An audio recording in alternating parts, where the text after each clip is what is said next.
बच्चों study class में आप लोग का स्वागत है। आज हम साइंस का सैम्पल पेपर सॉल्व करेंगे और आपको बहुत सारे कॉन्सेप्ट बताऊंगा जिससे आप पेपर में सही अटेम्प्ट कर पाओगे। बच्चों अगर आप लोगों को अच्छा लगेगा तो लाइक सब्सक्राइब और कमेंट जरूर करना बच्चों, और स्पेशली सब्सक्राइब करना। इसमें आपको कुछ पैसा नहीं जाएगा बच्चों, ठीक है। हम मेहनत करते हैं तो उसको अप्रिशिएट करने के लिए आप सब्सक्राइब तो कर ही सकते हो।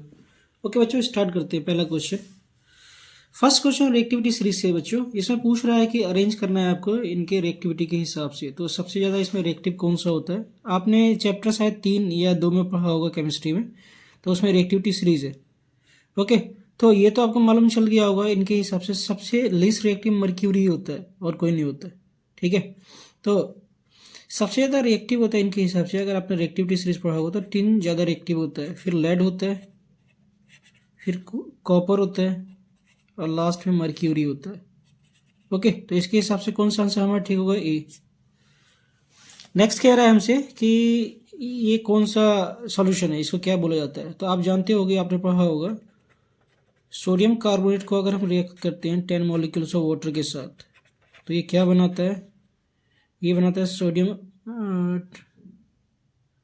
Sodium carbonate and 10 molecules of water बनाता है। ओके, और ये किसका फार्मूला होता है बच्चों? वॉशिंग सोडा का। ओके, याद करना, मोस्ट इंपॉर्टेंट क्वेश्चन है बच्चों, ये एग्जाम में आने की पॉसिबिलिटी है इसका। और एक रिएक्टिविटी सीरीज से क्वेश्चन दे देगा तो आपको रिएक्टिविटी सीरीज याद होना चाहिए कि हाँ, इस रिएक्टिव कौन सा होता है, इस रिएक्टिव क्या होता है। ओके, नेक्स्ट क्वेश्चन देखते हैं। इसमें कह रहा है कि which of the following disease not sexually transmitted. इसमें से कौन सा डिजीज सेक्सुअली ट्रांसमिट होता है? देखो बच्चों, साइफिल्स हो गया, HIV एड्स हो गया, गोनेरिया हो गया, ये सारे के सारे सेक्सुअली ट्रांसमिट डिजीज है। हेपेटाइटिस जो है वो सेक्सुअली नहीं है। ओके, आंसर हो जाएगा बी। नेक्स्ट कह रहा है which statement true for the reflection light. तो रिफ्लेक्शन लाइट के लिए कौन सा स्टेटमेंट सही है? तो reflection light is less bright and incident light, ये हमने पढ़ा नहीं था इसके बारे में। एंगल जो होता है इक्वल होता है, तो 900 तो हो ही नहीं सकता, ये गलत दिया हुआ है। The beam of incident light after reflection diverge at unequal angle, ये गलत दिया हुआ है क्योंकि इक्वल एंगल होता है। ये सही है बच्चों, ए। चौथे का क्वेश्चन नंबर 5, ये बैलेंस इक्वेशन से, ये आपने पढ़ा होगा। Okay, Anuradha add barium hydroxide and hydrochloric acid to form of white color barium chloride. Which of the following option give the balanced chemical equation? ठीक है, बैलेंस की बात करें तो आपको बनाना पड़ेगा। देखो, अनुराधा ने क्या लिया? बेरियम हाइड्रोक्साइड लिया, तो बेरियम हाइड्रोक्साइड का फॉर्मूला ये होता है। ओके बच्चों, आपने 9th क्लास में पढ़ा होगा तो आपको फार्मूला बनाना आता होगा, सही से पढ़ा होगा। तो इसने HCl मिला दिया, ठीक है, तो क्या बना? HCl, तो यहाँ पे बना बेरियम क्लोराइड और प्लस वाटर बनेगा। तो आपको चेक करना है क्या ये बैलेंस है। तो यहाँ पे हाइड्रोजन कितना है? 1 है, यहाँ पे 2, तो इसको डबल से मल्टीप्लाई करना पड़ेगा। तो ये भी 2 हो गया एंड क्लोरीन भी 2 हो गया, तो ये बैलेंस है। बेरियम 1 है, यहाँ पे भी 1 है। ओके, हाइड्रोजन 2 है, तो हाइड्रोजन 2 है, ओके, हाइड्रोजन 2 है।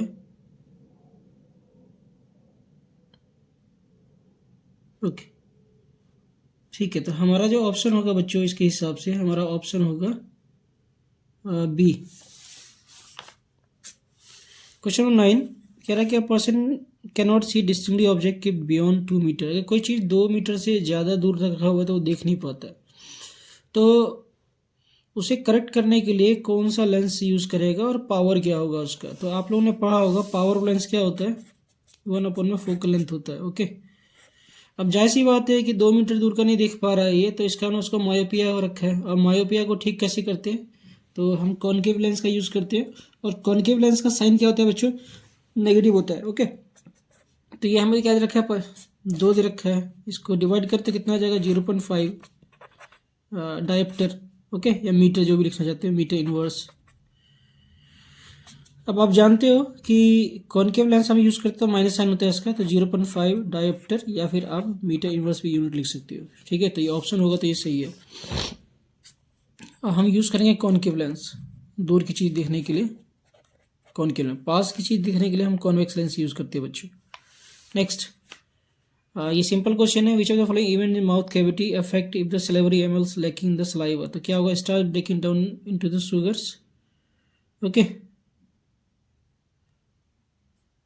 इसका आंसर ये हो जाएगा। नेक्स्ट कह रहा है कि which of the following is a neutral salt. तो आपने पढ़ा होगा जब स्ट्रॉन्ग एसिड होता है और वीक बेस होता है तो उसकी जो जो सॉल्ट बनता है उसकी एसिडिक प्रॉपर्टी होता है। अगर स्ट्रॉन्ग एसिड होता है, स्ट्रॉन्ग बेस होता है तो न्यूट्रल होता है, वीक बेस होता है, वीक एसिड होता है तो न्यूट्रल सॉल्ट बनता है। तो इसमें न्यूट्रल सॉल्ट कौन सा है, ये क्वेश्चन है। ओके, तो ये टॉपिक जरूर पढ़ना है बच्चों, ये इंपॉर्टेंट क्वेश्चन है, कैसे भी घुमा के क्वेश्चन दे सकता है। तो आप देख सकते हो कि एसिटिक एसिड क्या होता है, एक वीक एसिड होता है, ठीक है। अमोनियम क्लोराइड क्या होता है, एक वीक सॉल्ट होता है। तो दोनों को मिलाओगे, सॉरी वीक बेस होता है, तो दोनों को मिलाओगे तो आप हमेशा न्यूट्रल सॉल्ट बनेगा। आंसर हो जाएगा बी। ओके, नेक्स्ट सोलोनाइट से क्वेश्चन दे रहा है बच्चों, प्री बोर्ड में भी दिया था शायद सोलोनाइट से, और आपको बोर्ड में भी सोलोनाइट से क्वेश्चन मिलेगा। इसमें क्या रहा है कि magnetic field inside the straight सोलोनाइट carrying current क्या होगा। देखो, एक सोलोनाइट हम बनाते हैं और कॉइलिंग करते हैं हम इसमें, तो इसके इनसाइड में मैग्नेटिक फील्ड क्या होगा ये आपसे पूछ रहा है। ओके, तो इनसाइड में हमेशा सेम होता है, यूनिफॉर्म होता है हर जगह, uniform magnetic field inside the सोलोनाइट। Okay, तो हमेशा यूनिफॉर्म होगा, हर एक पॉइंट में यूनिफॉर्म होगा। तो आंसर इसका हो जाएगा डी।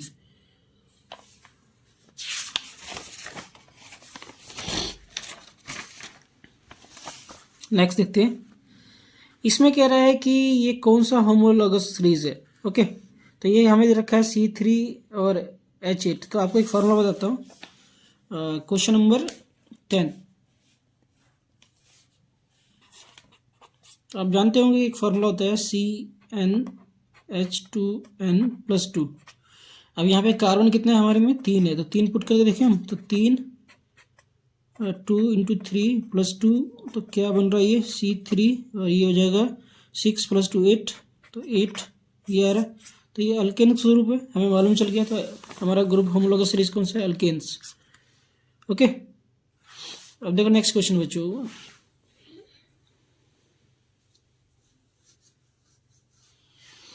इसमें सारा ऑप्शन गलत दे रखा है, क्योंकि आप लोगों ने पढ़ा होगा, हमें पूछ रहा है वोल्टेज का यूनिट क्या होगा। तो वोल्टेज क्या होता है, वर्क डन अपॉन में क्यों होता है, ठीक है। एंड वर्क डन क्यों को क्या रखता हूँ, I × T हो सकता है। तो हमारा फार्मूला जो बनेगा वर्क डन अपॉन में करंट इनटू टाइम बन सकता है। ओके, तो ये हो सकता है यहाँ पे डिवाइड होगा, इसमें गलती हो रखा है, और ये मल्टीप्लाई होगा। Answer C. ओके बच्चों, इसका आंसर सी होगा, सिंपल क्वेश्चन था। नेक्स्ट ब्यूटोनिक एसिड, तो आपने होमोलॉगस सीरीज पढ़ा होगा। तो एसिड का ग्रुप क्या होता है, देखते हैं मालूम चल जाएगा, COOH, ये एसिड ग्रुप होता है। तो ऐसे चूज कर लो, तो ये तो हो सकता है। ब्यूटेनिक ग्रुप में ब्यूटेन होता है तो 4 कार्बन होगा, तो 4 कार्बन ढूंढ लो आप।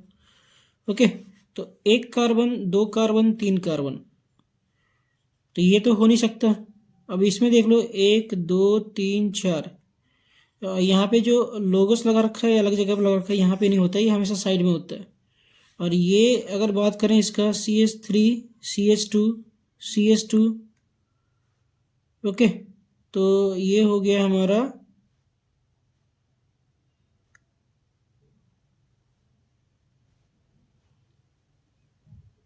CH3 CH2 CH2। तो इसको आप बैलेंस करोगे तो आपका जो ग्रुप बनेगा वो एक्चुअल में हमें ब्यूटेनिक एसिड बनाया था, ये होता है CH3 CH2 CH2 COOH। तो ये बन रहा है यहाँ पे ए में। ओके, तो इसके 2 ऑप्शन सही दे रखा है, तो ये हम एक ही करते कोई, ठीक है, नंबर मिल जाएगा आपको। नेक्स्ट कह रहा है यूनिट ऑफ इलेक्ट्रिक पावर में बी एक्सप्रेस। तो इलेक्ट्रिक पावर का यूनिट क्या होता है बच्चों, तो पावर जानते हो आप, वर्क डन अपॉन में टाइम होता है। ओके, तो इसका यूनिट के हिसाब से करोगे तो यहाँ पे तो वर्क डन का यूनिट क्या होता है, वर्क डन का यूनिट जूल होता है, और टाइम सेकेंड, तो आप जूल पर सेकेंड लिख सकते हो, मगर इसके हिसाब से हमें आंसर देना है। ये तो हो नहीं सकता, वॉट सेकेंड नहीं हो सकता। ओके, तो अगर आप दोबारा फार्मूला री अरेंज करोगे तो ये बनता है वोल्ट एम्पियर बनता है इसका आंसर। ओके, तो पावर का यूनिट एक और होता है बच्चों, वोल्ट एम्पियर भी होता है, तो ये आप याद कर लेना। फूड वेब से क्वेश्चन है कि इसमें से कौन सा फूड वेब को कंस्टिट्यूट करता है। तो फूड वेब होता है क्या है, relation between the organism and environment, ये नहीं होता है। फूड वेब में हमें बताता है कि कौन सा एनिमल कौन सा फूड खाता है और किस तरीके से फूड को फूड वेब से खा सकता है। अगर कोई एक बीच में मर जाए तो पूरे फूड वेब में क्या इम्पैक्ट पड़ता है, फूड वेब हमें वो बताता है। तो आंसर हो जाएगा इसका C, various interlinked food chain in ecosystem. Okay, अब देखो ये क्वेश्चन इंपॉर्टेंट है बच्चों, इस टाइप का क्वेश्चन एग्जाम में देता है। A female is suffering from irregular menstrual cycle. The doctor prescribed her some hormonal tablet, which option showed that the hormone she lacks in her body in the form of the endocrine gland. तो women के अंदर जो menstrual cycle में जो disturbance होता है, irregular होता है, ठीक है, तो उसके पीछे कारण होता है डिस्टर्बेंस ऑफ ऑस्ट्रोजन हार्मोन। ठीक है, ये आंसर हो जाएगा इसका ए। नेक्स्ट, इसमें एडिशन रिएक्शन से क्वेश्चन है। तो एडिशन रिएक्शन आप लोगों ने पढ़ा होगा, जिसका यूज़ हम करते हैं वनस्पति घी बनाने के लिए, अगर आपने ध्यान से पढ़ा होगा तो। ये क्वेश्चन नेमिंग रिएक्शन का भी पार्ट है बच्चों, और ये मोस्ट इंपॉर्टेंट पार्ट है एग्जाम में। ये 2-3 तरीके से क्वेश्चन पूछता है। तो इसमें कह रहा है कि इसमें से कौन सा एडिशन रिएक्शन होगा। ओके, तो देखो एडिशन रिएक्शन करने के 2 कार्बन चाहिए मिनिमम, तो ये तो हो नहीं सकता, इसको हटा देते हैं। ठीक है, और वो होता है क्या है, वो अल्कीन्स ग्रुप होता है। तो अल्कीन्स ग्रुप यहाँ पे क्या दिख रहा है, ये दिख रहा है। ओके, तो ये हमारा आंसर होगा। आपको बताता हूँ होता है क्या है। ऐसा कुछ होता है हमारा डबल बॉन्ड सी, यहाँ पे एक हाइड्रोजन होता है, यहाँ पे एक हाइड्रोजन होता है, एंड यहाँ पे हाइड्रोजन होता है, एंड यहाँ पे हाइड्रोजन होता है। इसको करते हैं क्या है, हम निकल कैटलिस्ट लेते हैं और डाई हाइड्रोजन यूज़ करते हैं। तो ये ऐसा कुछ बनता है बच्चों, ये बॉन्ड सिंगल में कन्वर्ट हो जाता है, और ये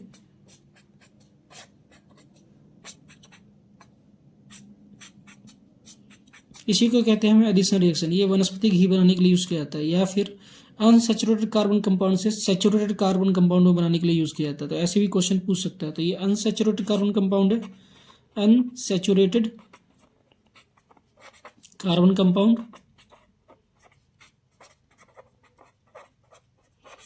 सैचुरेटेड में कन्वर्ट करने के लिए।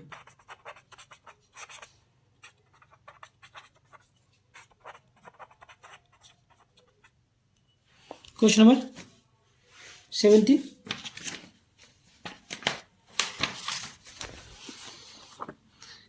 क्वेश्चन असर्शन रीजनिंग वाला है बच्चों, ये ध्यान से देख लो आप। कह रहा है कि sex of the child human being will be determined by the type of chromosome he see inherent from the father. बिल्कुल सही बात है। आगे कह रहा है the child who inherent X chromosome from his father would be a girl. अगर X मिलता है तो वो गर्ल बनता है, while child inherit the Y chromosome from the father, तो एक्स वाई बनता है तो बॉय बनते हैं। दोनों ही सही है बच्चों, तो इसका आंसर क्या हो जाएगा, ए हो जाएगा। ओके, ए असर्शन वाला। तो 17वें का आंसर हो जाएगा ए। क्वेश्चन नंबर 17 का यहाँ पर लिख देता हूँ, ए हो जाएगा। क्वेश्चन नंबर 18 कह रहा है most of the carbon compound are the good conductive electricity. ये गलत दिया हुआ बच्चों। Most of the carbon compound जो होता है बैड कंडक्टिव इलेक्ट्रिसिटी होता है, except graphite. They do not dissociate from the ion and remain in the molecules. ये बात बिल्कुल सही है बच्चों। ठीक है, असर्शन गलत है, रीजन सही है। ओके, तो आंसर क्या हो जाएगा इसका, डी हो जाएगा, डी। क्वेश्चन नंबर 19 कह रहा है it is dangerous to touch the neutral wire of the main supply rather than the live wire. तो ये बिल्कुल गलत बात है, क्योंकि न्यूट्रल वायर को हम छू सकते हैं, क्योंकि इसका पोटेंशियल डिफरेंस क्या होता है, 0 होता है। लाइव वायर जो होता है वो डेंजरस होता है। We can get electric shock by touching the live wire, but that is not in the case of the neutral wire. ये सही बात है। ओके, तो ये बिल्कुल गलत दिया हुआ है, क्योंकि न्यूट्रल वायर में करंट होता ही नहीं, पोटेंशियल डिफरेंस इसका 0 होता है। ओके, तो इसका आंसर क्या हो जाएगा बच्चों, इसका आंसर भी हो जाएगा हमारा, ये गलत है और ये सही है, D. Question number 20 producer always occupy first tropical level in the every food chain. ये बिल्कुल सही बात रखा है। प्रोड्यूसर मतलब ग्रीन प्लांट या ट्रीज, ये आ जाएगा। Producer are the green plant that serve as the source of the food. All non producer और कंज्यूमर डायरेक्टली और इनडायरेक्टली। बिल्कुल सही बात है, दोनों ही सही है, असर्शन भी सही है, रीजन भी सही है। तो इसका आंसर हो जाएगा ए। ओके बच्चों, तो 1 नंबर का क्वेश्चन हो गया। अब हम देखते हैं बी सेक्शन 2 नंबर का क्वेश्चन।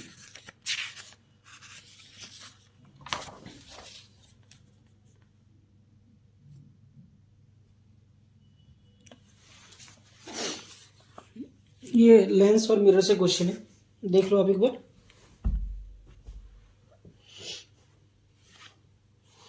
इसमें क्या रहा है, an object place a distance of 30 centimetre front of the convex mirror. ठीक है, तो ऑब्जेक्ट डिस्टेंस दे रखा है, फोकल लेंथ दे रखा है 15 सेंटीमीटर। तो ये लिखा हुआ है कॉन्वेक्स मिरर। तो कॉन्वेक्स मिरर में फोकल लेंथ क्या होता है बच्चों, प्लस होता है, और ऑब्जेक्ट डिस्टेंस नेगेटिव होता है। Right 4 characteristic of image form of the mirror. Okay, start करें। अच्छा न्यूमेरिकल है, इजी है, किताब में भी दे रखा है हमें। तो हमें ऑब्जेक्ट डिस्टेंस दे रखा है कितना, 30 नेगेटिव होगा, और फोकल लेंथ हमें दे रखा है, कॉन्वेक्स मिरर है तो प्लस होगा। ये मिरर फार्मूला क्या होता है, 1/v 1/u equal to 1/f। इसको यूज़ करते हैं हम। तो हमें क्या निकालना है, 1/v निकालना है। तो 1/f 1/u वैल्यू पुट कर देते हैं बच्चों। तो 15 और ये माइनस माइनस प्लस हो जाएगा। इसका एलसीएम ले लेते हैं हम।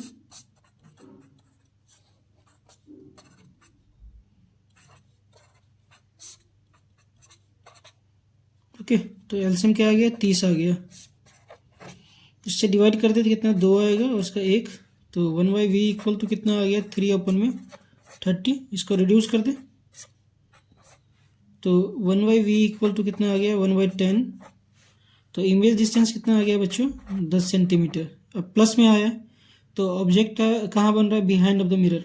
ओके, फर्स्ट नीचे image formation behind of the mirror.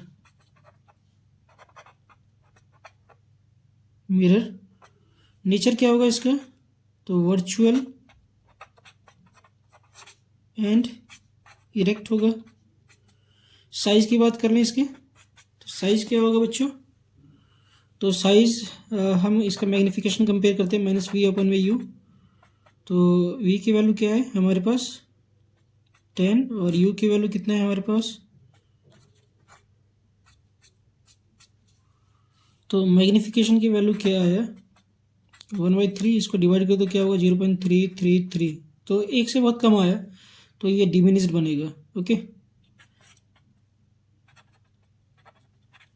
Diminished. और साइज क्या होगा, स्मॉल साइज। ये 4 चीज़ हमसे पूछा था बच्चों। ठीक है, तो आप ये 4 चीज़ निकालोगे तो आपको पूरे 2 नंबर मिल जाएगा। इजी क्वेश्चन था। नेक्स्ट क्वेश्चन देखते हैं बच्चों।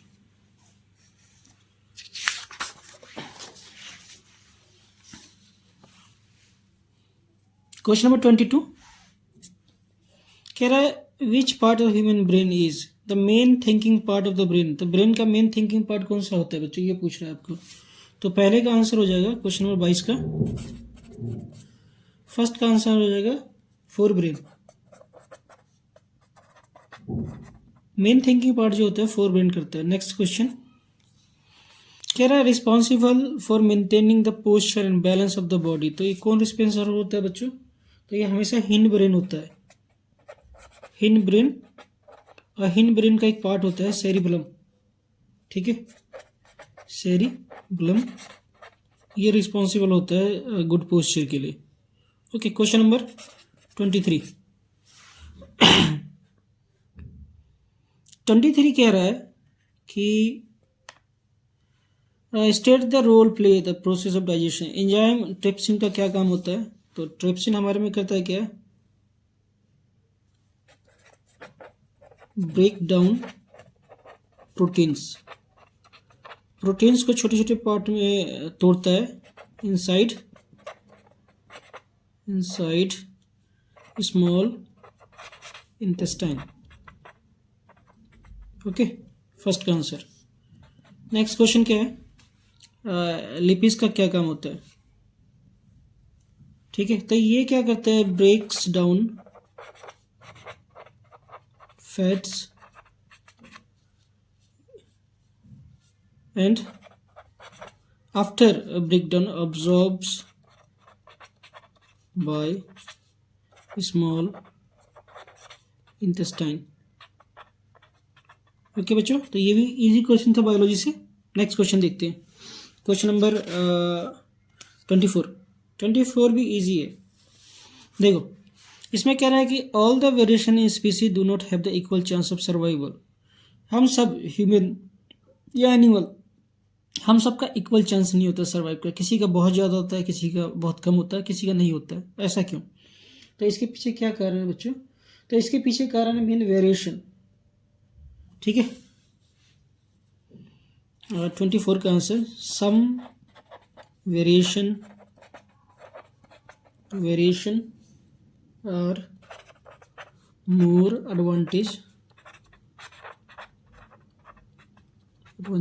advantages than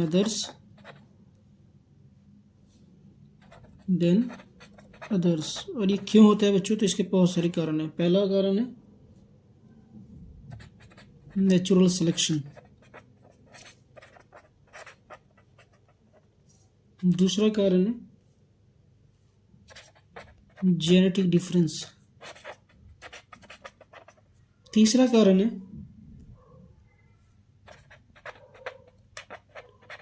environmental factors.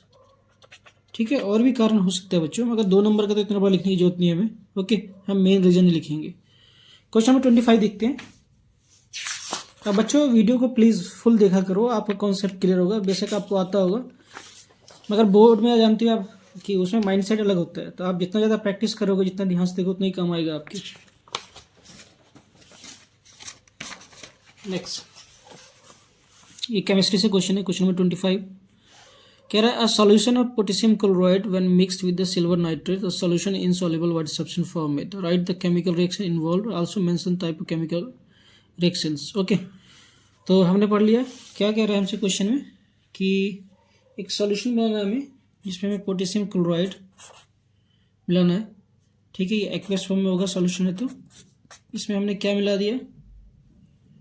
तो सिल्वर नाइट्रेट हमने मिला दिया।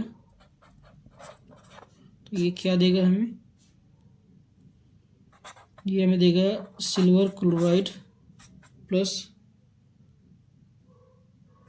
पोटेशियम नाइट्रेट देगा। ओके, तो ये कौन सा रिएक्शन है? तो ये डबल डिस्प्लेसमेंट रिएक्शन है, डबल डिस्प्लेसमेंट रिएक्शन है। ओके, और इसमें क्या फॉर्म होता है? तो इसमें प्रेसिपिटेशन फॉर्म होता है, प्रेसिपिटेशन फॉर्म्ड। ओके, ये हो गया बच्चों आंसर हमारा। क्वेश्चन नंबर 26 देखते हैं। ये हमें ग्राफ दे रखा है, इसमें से कोई एक अटेम्प्ट करना है हमें। ओके, तो पहले आप देख लो। ओके, ये हमें पोटेंशियल डिफरेंस दे रखा है, ये करंट दे रखा है, और ये इसका ग्राफ है। तो ये यूनिफॉर्म दिखा रहा है। तो क्वेश्चन है what do you inform from the graph. Graph हमें क्या इन्फॉर्म कर रहा है? तो first is the part it gives relation between current and potential difference, and it is a uniform relation between them। Okay, ये हमें बता रहा है। इसका सेकेंड पार्ट देखते हैं अब। State the law express. तो ये लॉ कौन सा बता रहा है? ओम्स लॉ बता रहा है। It states the Ohm's law. Ohm's law क्या कहता है? Voltage directly proportional to current at constant temperature. Okay, proportionality हटाते तो क्या आ जाता है बच्चों? आ जाता है। तो ये हमारा ओम्स लॉ है। ओके, नेक्स्ट क्वेश्चन देखते हैं। Question number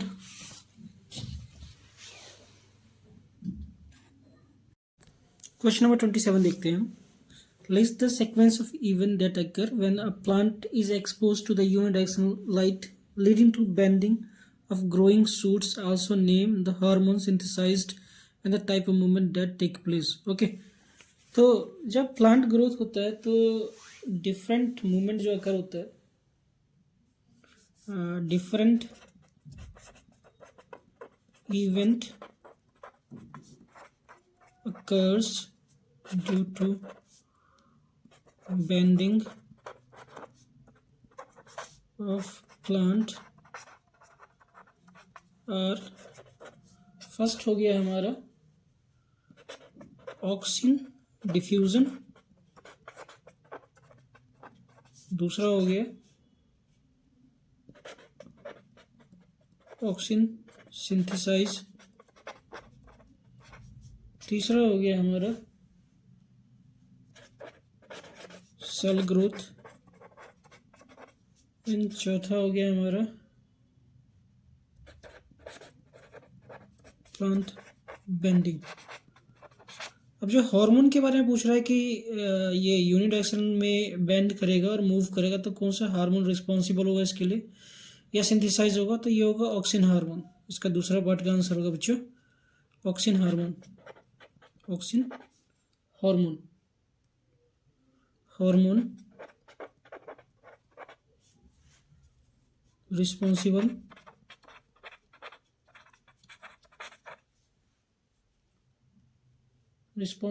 for the bending of a plant towards light। Okay, towards light। Next question देखते हैं। Question number 28। हमें कह रहा है कि ए या बी में से कोई एक अटेम्प्ट करना है, तो हम बी करते हैं, बी जल्दी हो जाएगा। ओके, देखो बच्चों, एक कॉनकेव मिरर है और जिसका फोकल लेंथ 20 सेंटीमीटर दे रखा है। At what distance from the mirror should, और जो हाइट ऑफ द ऑब्जेक्ट है वो हमें दे रखा है 4 centimetre tall, and image distance दे रखा है हमें 30 centimetre. Also calculate the size of the image format. Okay, तो जो तीन चीज़ हम निकालते हैं वो निकालना है और इमेज का साइज ये बताना है। ओके, और हमें यहाँ पे रखा है एक कॉनकेव मिरर है। तो कॉनकेव पहले सबसे पहले आप गिवन डाटा लिख लो, हम बी पार्ट कर रहे हैं क्वेश्चन नंबर 28 का। ओके, क्वेश्चन नंबर 28 का हम बी पार्ट करेंगे। सबसे पहले आप गिवन डाटा लिख लो और साइन कन्वेंशन आपको पता होगा तो आप न्यूमेरिकल बिल्कुल ठीक करोगे। कॉनकेव मिरर है यहाँ पे, तो फोकल लेंथ जो होगा वो नेगेटिव होगा -20 सेंटीमीटर, और हमें क्या दे रखा है, इमेज डिस्टेंस दे रखा है वी दे रखा है, ये भी नेगेटिव होगा -30 सेंटीमीटर, और हमें हाइट ऑफ द ऑब्जेक्ट दे रखा है, तो हमें एच दे रखा है कितना, हमें दे रखा है 4 centimetre. Okay, height of the object दे रखा है हमें। हमसे पूछ रहा है height of the image, nature पूछ रहा है, एंड जो भी साइज होता है वो पूछ रहा है। ओके, तो ये चीज़ हमें गिवन है बच्चों, इतना आपको लिखना पड़ेगा तो आपको नंबर मिलेगा, कम से कम आपको आधा नंबर मिल जाएगा इतना लिखने पे। अब सॉल्व करते हैं इसको।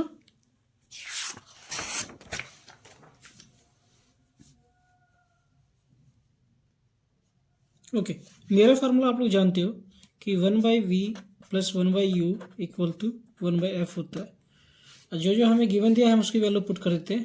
तो अगर हमें u निकालना है तो इसको यहाँ ले जाओ, तो 1/u = 1/f - 1/v।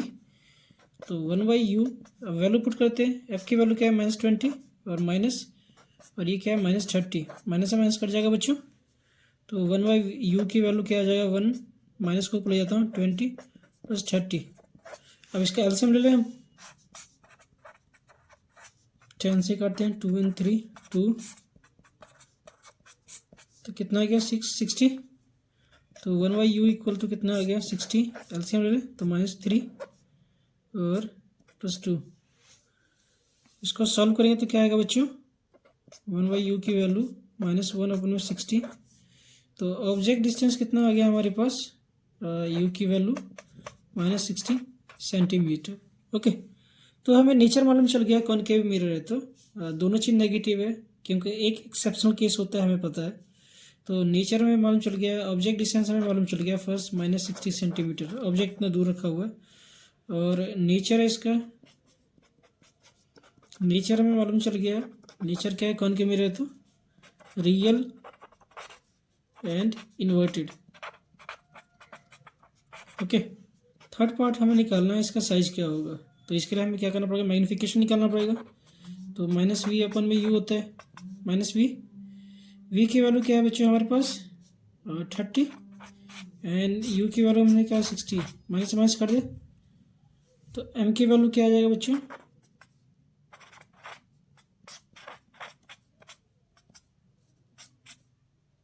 -1/2 -0.5। Okay, magnification का यूनिट नहीं होता है बच्चों, इसलिए -0.5। इसका मतलब ये मालूम चल रहा है कि हमारा जो इमेज बन रहा है वो छोटा बन रहा है। ठीक है, तो थर्ड पार्ट हमें मालूम चल गया कि डिमिनिज्ड साइज ऑफ द इमेज। अब मैग्नीफिकेशन का जो फॉर्मूला है हम उसका यूज़ कर लेते हैं बच्चों। ओके, तो क्या होता है, -v/u=h-1/h, ये वैल्यू पुट करते हैं तो ये वैल्यू हम निकाल चुके रेशियो, तो -1/2 हाइट ऑफ द इमेज हमें नहीं पता, और ये हमें पता है कितना है 4, ये 2 से 2 कट जाएगा, तो इमेज का हाइट कितना आ रहा है बच्चों, -2 सेंटीमीटर। तो इससे ये मालूम चल रहा है कि जो इमेज बन रहा है ये बिलो द प्रिंसिपल एक्सिस बन रहा है। तो image formation below the principal axis, ये हमें मालूम चल रहा है बच्चों इससे। ओके, तो ये क्वेश्चन हो गया पूरा। नेक्स्ट क्वेश्चन देखते हैं, क्वेश्चन नंबर 29। पहले एक बार पढ़ लो आप लोग, फिर बताता हूँ आपको। क्वेश्चन नंबर 29, अगर आपको आता है तो आंसर कमेंट कर सकते हो। क्वेश्चन अच्छा है ये।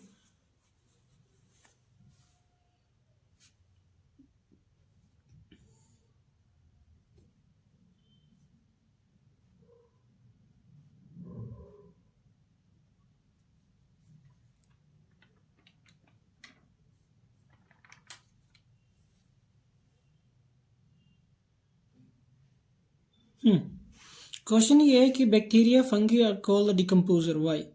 बैक्टीरिया और फंगी को डिकम्पोजर क्यों बोला जाता है, क्वेश्चन ये है फर्स्ट। दूसरा पूछा है list 2 reason to show that the existence of decomposer essential in an ecosystem. हमारे नेचर में ये डिकम्पोजर का होना हमारे लिए बहुत इंपॉर्टेंट क्यों है, ये रीजन पूछ रहा है। ओके, क्वेश्चन नंबर 29 का पहले हम फर्स्ट पार्ट करते हैं। पूछ रहा है कि बैक्टीरियन फंगी को वाई कॉल डिकम्पोजर। देखो, बिकॉज दे break down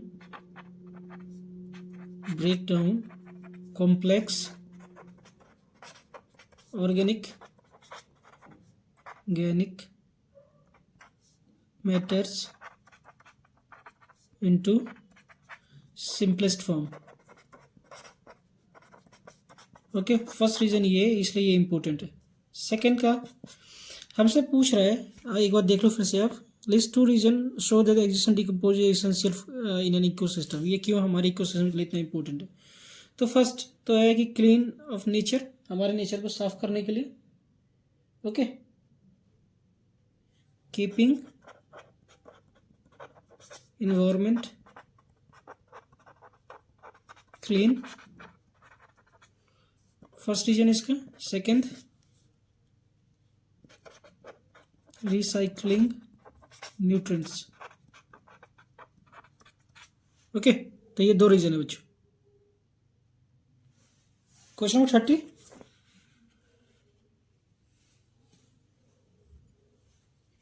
एक बार पढ़ लो फिर मैं बताता हूँ आप लोग को।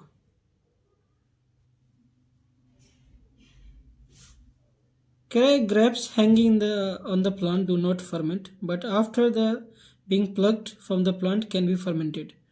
Under what condition do these grapes fermented?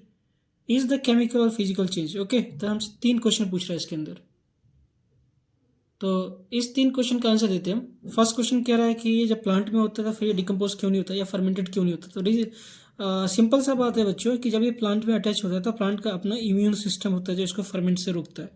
Okay, तो क्वेश्चन नंबर 30 का 3 पार्ट है। पहला रीजन तो हो गया due to immune of the plant, it is not fermented. Okay, दूसरा रीजन कह रहा है कि जब इसको प्लांट से तोड़ देते हैं फर्मेंटेशन क्यों स्टार्ट हो जाता है, तो due to absence of oxygen it is start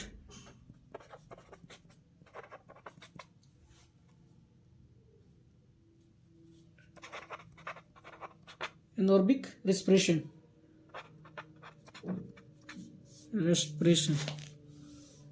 okay, ये एनोर्बिक रेस्पिरेशन स्टार्ट कर देता है। तीसरा ये कह रहा है कि केमिकल चेंज है फिजिकल चेंज है, तो जाहिर सी बात है बच्चों ये केमिकल चेंज है।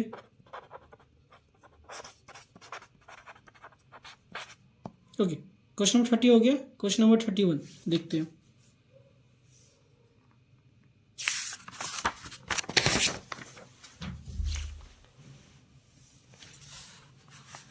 एक बार पढ़ लो फिर आपको समझाता हूँ। Okay, a current of 10 ampere flow through a conductor for 2 minutes. Calculate the amount of charge passed through any area of cross section of a conductor. Okay, first question में हमसे पूछ रहा है कि टोटल चार्ज कितना होगा अगर हमें करंट दे रखा है 10 एम्पियर। तो क्वेश्चन नंबर 31, करंट हमें दे रखा है कितना 10 एम्पियर और हमें टाइम दे रखा है 2 मिनट्स। ओके, तो स्टैंडर्ड यूनिट में कन्वर्ट करें 60 से मल्टीप्लाई करके, तो कितना हो गया 120 सेकेंड। हमसे पूछ क्या रहा है, चार्ज पूछ रहा है। तो चार्ज क्या होता है, आई की वैल्यू होता है क्यू अपॉन में टी। क्यू निकालेंगे तो क्या होगा बच्चों, आई इंटू टी। तो आई कितना दे रखा है 10 और टाइम कितना दे रखा है 120। तो क्यू की वैल्यू कितना हो जाएगा 1200 कूलम। ओके, तो इसका फर्स्ट पार्ट हो गया। सेकंड पार्ट देखते हैं बच्चों।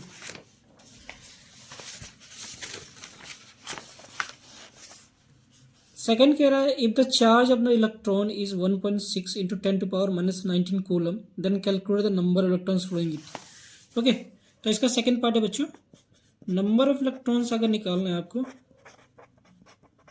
तो 1 अपन में चार्ज होता है। ओके, तो 1 और इसको सॉल्व करिए 1.6 इंटू 10 टू पावर -19 कूलम। तो इसको सॉल्व करो तो क्या आएगा 6.25 into 10 to power 18 number of electrons. Okay, तो ये दूसरा पार्ट हो गया बच्चों। क्वेश्चन नंबर 3, ये इंपॉर्टेंट क्वेश्चन है बच्चों। ये क्वेश्चन कई रूप में आपको एग्जाम में पूछेगा डिफरेंट तरीके से। ओके, तो इस क्वेश्चन को आप अभी समझ लो जो आपको डाउट नहीं होगा, और कोशिश करना है कि आप अपना जो पॉइंट ऑफ व्यू है वो देना है कि आपको कैसे समझ में आ जाए। ओके, तो इसमें 3 पार्ट है। हम पहला पार्ट देखते हैं कि ये एक हमें दे रखा है एक एल्कीन्स ग्रुप और उसको हाइड्रोजन से रिएक्ट किया गया और कैटलिस्ट के लिए यूज़ किया गया निकल। हमसे पूछ रहा है what is the role of the metal और reagent return in aero chemical reaction. Okay, तो हम बात करते हैं फर्स्ट क्वेश्चन का। देखो बच्चों, आपने हाइड्रोजनेशन रिएक्शन पढ़ा होगा या एडिशन रिएक्शन, या फिर इसको वनस्पति घी बनाने वाला रिएक्शन भी कहते हैं। तो इसमें होता है क्या है कि फर्स्ट पार्ट बता रहा हूँ आपको, हमने यूज़ किया है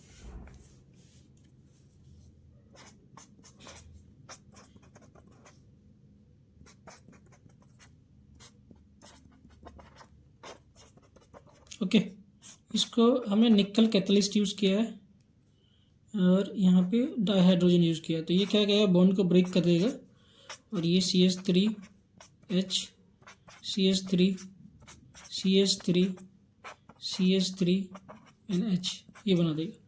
ओके, तो इसका रोल क्या है, यहाँ पे निकल का रोल है इसका as a catalyst, as a catalyst.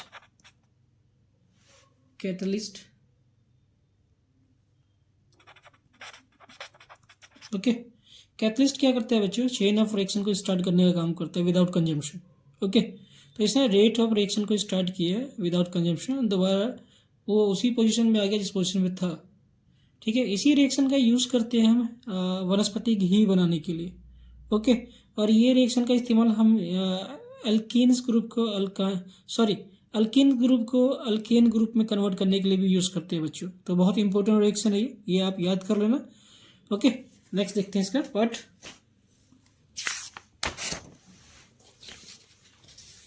Next हमें दे रखा है ये क्या है, ये इथेनोइक एसिड है और ये इथेनॉल है और यहाँ पे कॉन्क सल्फ्यूरिक एसिड दिया हुआ है। तो आपने पढ़ा होगा ईस्टरिफिकेशन रिएक्शन। ओके, तो क्वेश्चन नंबर इसका सेकंड पार्ट 32 का।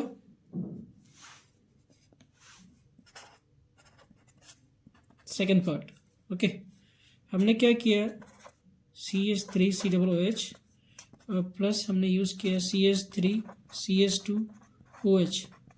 इसको रिएक्ट किया हमने कॉन्क मतलब कंसनट्रेटेड सल्फ्यूरिक एसिड से।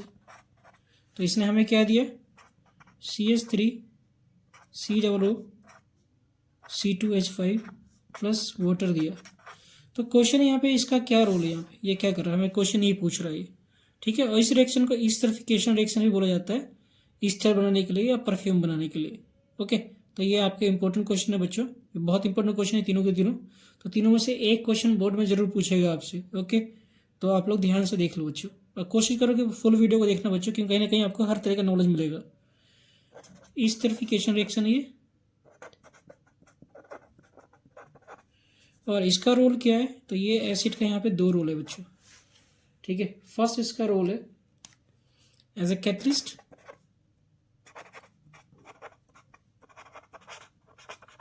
ठीक है। सेकेंड रोल इसका क्या है, डिहाइड्रेटिंग करने के लिए, डिहाइड्रेटिंग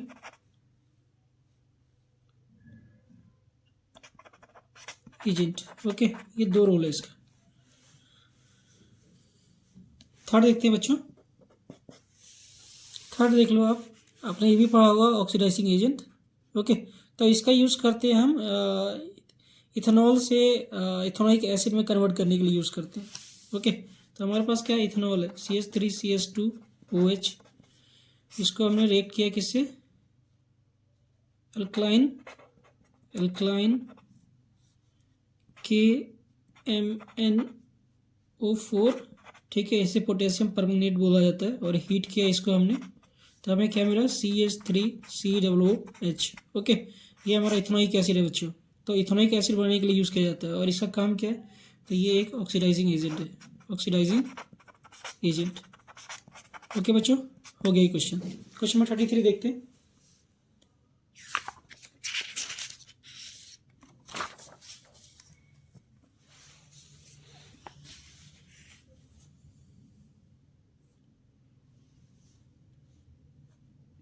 इसमें कह रहा है list two difference of tabular dominant traits and recessive trait, and what percent the proportion of the plant in a F2 generation of progeny were round in Mendel cross between the round and wrinkle pea plants। Okay, देखो बच्चों, जब हम cross करते हैं इसको, तो जो progeny होगा, परसेंटेज जो होगा हमारा, इसमें दो ट्रेट्स होगा।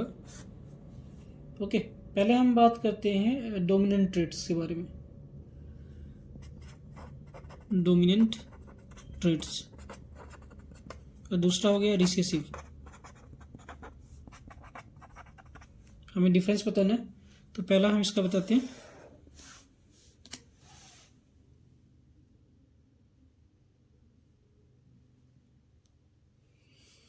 The trait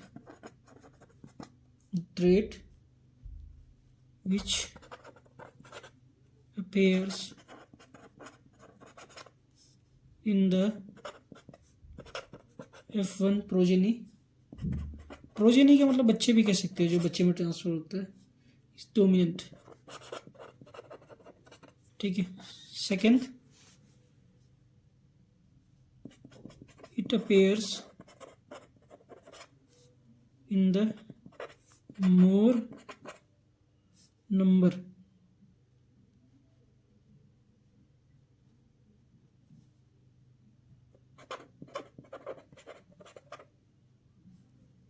okay. नहीं, इसमें रिसेसिव में the trait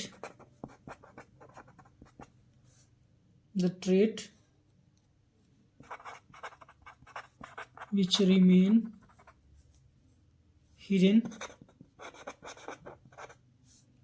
is the recessive trait। Second, it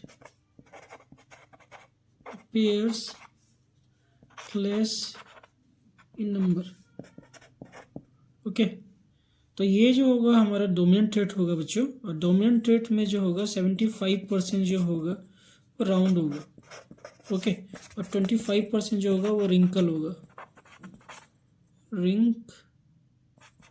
wrinkle होगा। ओके, तो ये क्वेश्चन हो गया बच्चों। क्वेश्चन नंबर 34 देखते हैं। ये क्वेश्चन था हमारा 33।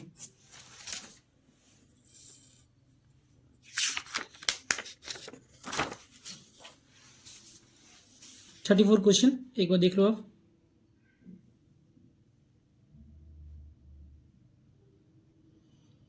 हम इसका ए सेक्शन देखते हैं। हमें कोई एक करना है, ए या बी, दोनों से कोई एक करना है। एक बार पढ़ लो फिर मैं आपको समझाता हूँ। इसमें कह रहा है कि list 3 technique that have been developed to prevent the pregnancy, which one of this technique is not mean to males. How does the use of this technique have a direct impact on the health and prosperity of the family. अब जाहिर सी बात है कि बच्चा आप अपने हिसाब से करोगे और कंट्रोल में करोगे तो आपका परिवार प्रोस्पेरस ही होगा, हेल्दी होगा, और इकोनॉमिकली अगर कहें तो ठीक रहेगा, आपको पैसों का दिक्कत नहीं होगा। क्योंकि ज़्यादा बच्चा होगा तो ज़्यादा पैसा खर्च होगा, कम बच्चा होगा तो अच्छा हेल्थ, अच्छा फूड, अच्छा न्यूट्रिशन, अच्छा लाइफ, अच्छा एजुकेशन दे पाओगे आप। ओके, तो फैमिली प्लानिंग जरूरी होता है बच्चों इसके लिए। तो क्वेश्चन नंबर 34 में अगर हम बात करते हैं 3 टेक्निक्स हम जानते हैं जिससे हम फैमिली प्लानिंग कर सकते हैं या अनवांटेड प्रेगनेंसी को रोक सकते हैं। तो फर्स्ट हो गया कॉन्डम, ओके। सेकंड हो गया आईयूडी। आईयूडी का मतलब होता है बच्चों कॉपर, इसको कॉपर टी भी बोला जाता है। Intra uterine device, okay. C हो गया हमारा पिल्स, हम पिल्स का भी इस्तेमाल किया जाते हैं बच्चे को टर्मिनेट करने के लिए, ओके। और ये मैंने बता दिया है कि हम बच्चे अपने हिसाब से करते हैं प्रेगनेंसी को, मतलब कि समय के हिसाब से जब हम ठीक है तो इससे क्या होता है कि बच्चे का भी हेल्थ अच्छा होता है, माँ का भी हेल्थ अच्छा होता है, और परिवार में पैसों की प्रॉब्लम नहीं होती है बच्चों। इसलिए बच्चे को हमेशा हिसाब से करना चाहिए, ओके। क्वेश्चन नंबर 35 देखते हैं। क्वेश्चन नंबर 35 कह रहा है स्टूडेंट, हम इसको देखते हैं, ये इजी है। Student suffering from myopia is not able to see distinct, okay. तो मायोपिया में आप जानते हो क्या प्रॉब्लम होता है, हम पास की चीज़ तो देख पाते हैं, दूर की चीज़ नहीं देख पाते मायोपिक में। तो इसमें हमारा आँख जो होता है वो एक तरह से मायोपिक में दूर की चीज़ नहीं, मतलब कि जो हमारा लेंस होता है वो इस तरह से होता है। ये हमारा आँख है, ओके। तो ये जो लाइट आता है, लाइट यहीं पे फोकस हो जाता है बच्चों। तो इसको ठीक करने के लिए हम क्या करते हैं, हम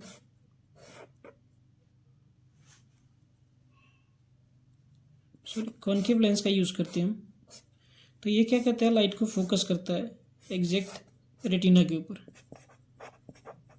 तो इससे हमारा क्या होता है, इमेज क्लियर हो पाता है, ओके। और इसमें यही है कि सेलेरी मसल का साइज बढ़ जाता है, ये रीज़न है इसके पीछे, ओके। तो इसमें पूछ रहा है student unable to see distinct object place beyond the 5 centimetre eye, ठीक है। तो जाहिर सी बात है कि जब सेलेरी मसल जो होता है वो फिक्स नहीं कर पाता है, ठीक है, और जो आईबॉल होता है उसका साइज टू लॉन्ग हो जाता है, तो इमेज को वो फोकस नहीं कर पाता रेटिना पे। अब नेक्स्ट कह रहा है इसमें कि the I of the corrector lens use the restore proper vision, how this defect correctly use this lens. तो मैंने बता दिया कि कॉनकेव लेंस यूज करके हम इसको डिफेक्ट को ठीक कर सकते हैं। इसका B part, if this case of numerical value of focal length of the corrector lens is 5 metre, find the power of the lens, ठीक है, okay. The Cartesian convention, okay. तो पावर का फॉर्मूला जानते हो 1/f होता है बच्चों, okay. मैंने आपको लेंस बता दिया कि कॉनकेव लेंस से हम इसको ठीक कर सकते हैं, और क्यों होता है ये भी मैंने आपको बता दिया कि इसके पीछे क्या रीज़न होता है। तो इसका फार्मूला होता है 1/5, इसको डिवाइड करेंगे क्या आएगा बच्चों, 0.2, ओके, डायोप्टर। अब कार्टेशियन साइन कह रहा है, तो आप जानते हो कि कॉनकेव लेंस का साइन क्या होता है, माइनस में होता है, तो 0.2 डायोप्टर होगा पावर। इस पावर का लेंस हम यूज़ करेंगे तो हमारा आँख ठीक हो जाएगा, ओके। अब आपको बताता हूँ, ये आपको खुद करना है बच्चों, मैं बस आपको समझा देता हूँ, ठीक है, क्योंकि वीडियो बहुत लंबी हो जाएगी तो आप लोग पता नहीं देखोगे नहीं देखोगे। देखो कह रहा है कि list tabular 3 chemical properties of the base on the basis of the which and can difference with the metal and non metal. तो आप जानते हो कि मेटल को रिएक्ट करते हैं ऑक्सीजन से, मेटल ऑक्साइड बनाता है, पहला प्रॉपर्टी हो गया। और नॉन मेटल जो होता है वो रिएक्ट नहीं करता है। ओके, तो ये फर्स्ट प्रॉपर्टी होगी दोनों क्या। मेटल जो होता है एसिड के साथ रिएक्ट करने के बाद हाइड्रोजन गैस लिबरेट होता है, और नॉन मेटल जो रिएक्ट करता है वो भी रिएक्ट करता है एसिड के साथ, वो भी हाइड्रोजन रिएक्शन रिएक्ट करता है। ठीक है, ये दूसरी प्रॉपर्टी हो गया। और मेटल को बेस के साथ भी रिएक्ट किया जा सकता है और एसिड को भी बेस के साथ रिएक्ट किया जाता है। ये हो गया थर्ड रीजन, केमिकल प्रॉपर्टीज हो गया। ओके, और फिजिकल प्रॉपर्टी तो आप जानते हो कि metal is a good conductor of electricity, sonorous, malleable, ductility and so on so. Okay, अब नेक्स्ट कह रहा है कि give reason most of the metal conduct electricity well. तो इसके पीछे रीजन क्या है कि metal have high amount of free number of ions. ठीक है, that is easily conduct electricity. इसी के रीजन, यही रीजन होता है कि ये इलेक्ट्रिसिटी कंडक्ट कर पाता है। रिएक्शन ऑफ आयरन, अब ये आपको बताता हूँ कि एनसीईआरटी किताब आपने पढ़ा होगा तो थर्मिट रिएक्शन पढ़ा होगा, तो थर्मिट रिएक्शन में आपको पूरा दिया होगा किस तरीके से जोड़ा जाता है ट्रैक को। ओके, तो कुछ काम आपको भी करना पड़ेगा बच्चों। तो थर्मिट रिएक्शन आपने पढ़ा होगा तो वो पूरा रिएक्शन आपको करना है। तो नेक्स्ट क्वेश्चन बताता हूँ, ये हार्ट से आप जानते हो कि हमारा बॉडी जो होता है डबल सर्कुलेशन पे काम करता है।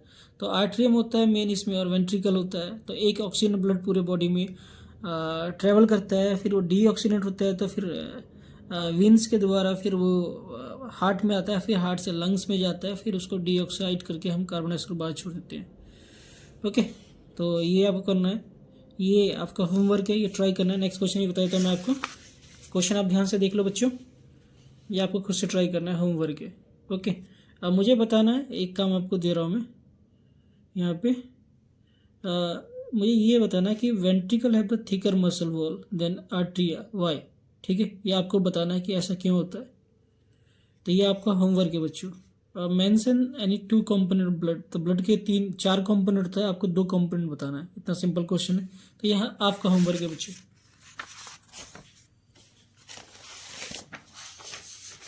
क्वेश्चन नंबर 38, ये भी आप देख लो। आपने एसिड और बेस के बारे में पढ़ा होगा, 0 से लेकर 14 तक पीएच पेपर में होता है ये। ओके, 7 न्यूट्रल होता है, 7 से हम नीचे जाते हैं तो एसिडिक प्रॉपर्टी बढ़ता जाता है 0 तक, और 7 से ऊपर जाते हैं तो बेसिक प्रॉपर्टी बढ़ता जाता है। ओके, तो यहाँ पे कुछ कंपोनेंट दिया हुआ है, आपको उसके हिसाब से प्रॉपर्टी बताना है। सिंपल क्वेश्चन है। ये भी बताया था मैग्नीफिल से लेफ्ट हैंड थंब रूल है।